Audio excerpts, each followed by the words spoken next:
Hey there, sixth graders. Since I'm not here this afternoon, I wanted to go through and do a video here to give you your class directions as well as some notes to keep you moving through class today. So, to get us started today, before you go any further in this video, you need to make sure that your formation of minerals, the reading guide, is done.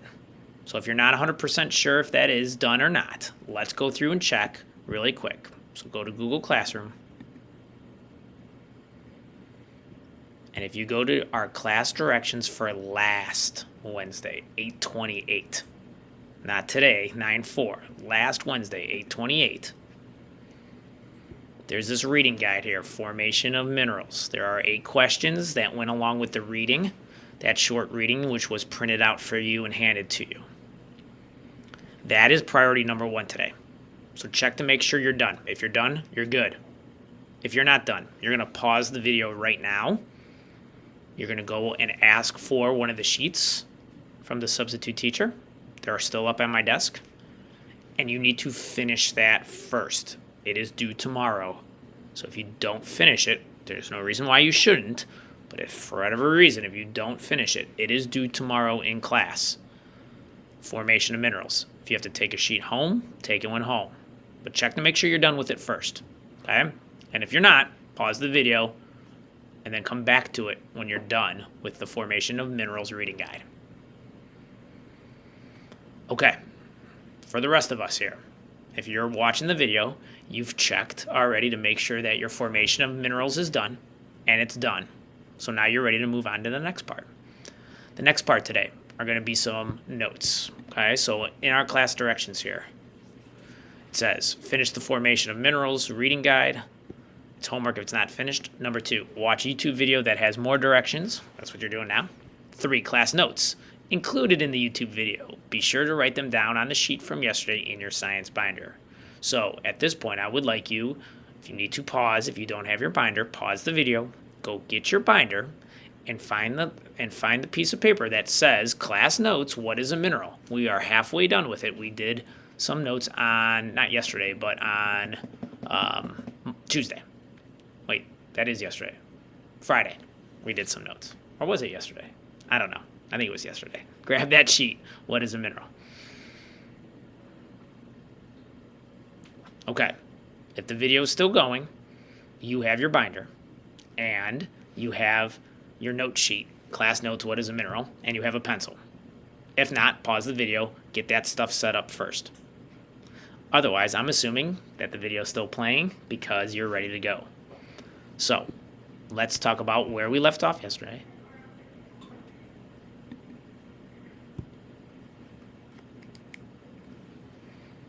Okay. Yesterday, we left off here. 5 characteristics that every mineral must have. Has to be solid, has to be formed in nature, has to be inorganic, has to have a crystal structure, has to have a definite chemical composition. And I mentioned yesterday that this is the main idea for this week. We need to know these 5 things, and you need to be able to explain them. Some of them, easy to explain, others a little bit more difficult. So today, since I'm not here and it's just a video, let's go through the 2 easy ones, and then tomorrow when I'm back, we'll hit the other ones. So, on your piece of paper, the next part, there's a little heading there that says mineral characteristics without a bullet, and underneath, it has this sentence, but it's missing 3 words. It says minerals cannot be blank, but can be found in and around liquids and gases.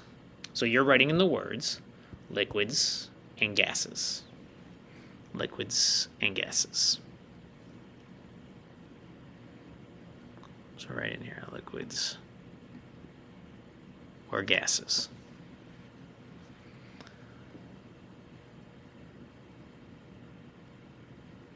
So minerals have to be solids.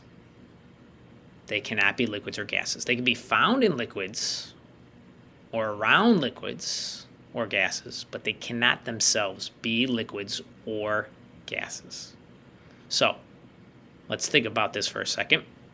That mineral formation reading guide, it talked about 3 different ways minerals can form, and two of them have to do with liquids.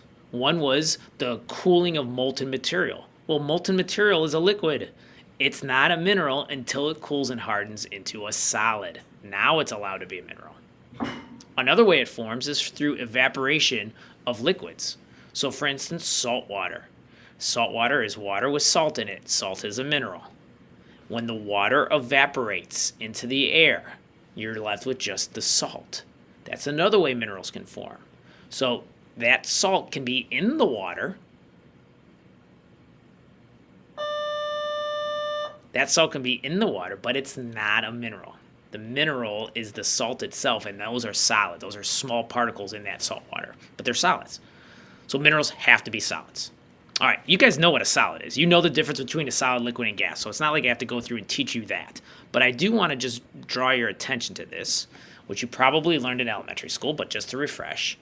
When we look at the particles of objects, the particles look different depending on which state of matter they are. So you have gases here, liquids, and solids.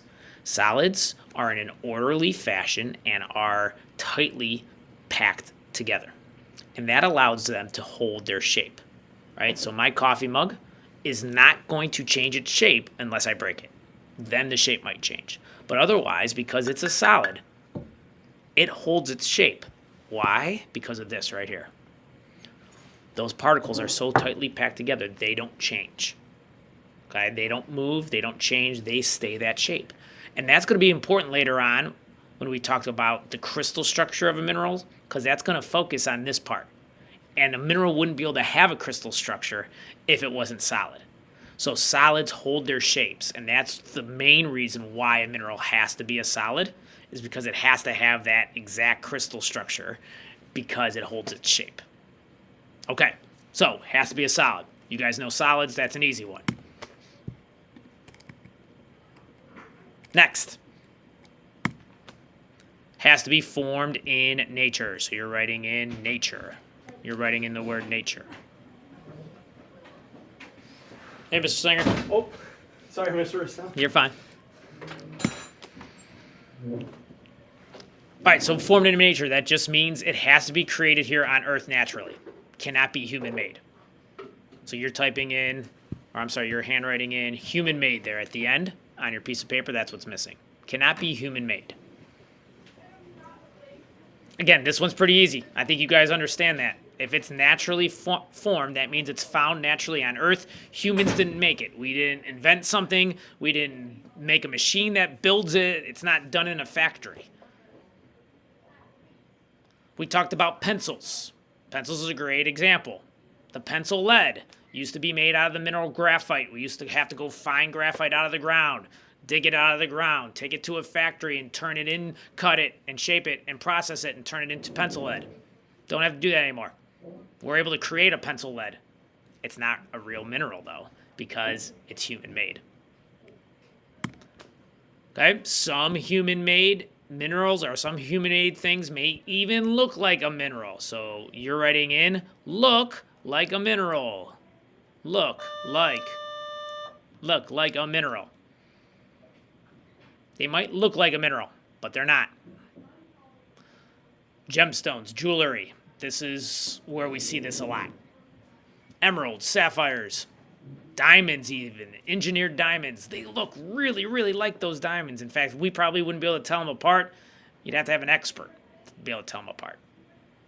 But technically, for us, since we're talking about minerals in science class, those are not real minerals. They still might be valuable jewelry, be expensive, be really beautiful.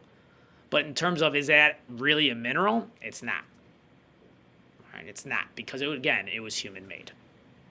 So that one, also easy to understand. You guys can get that. You don't need a lot of explanation. Formed in nature, it has to be natural, not human-made.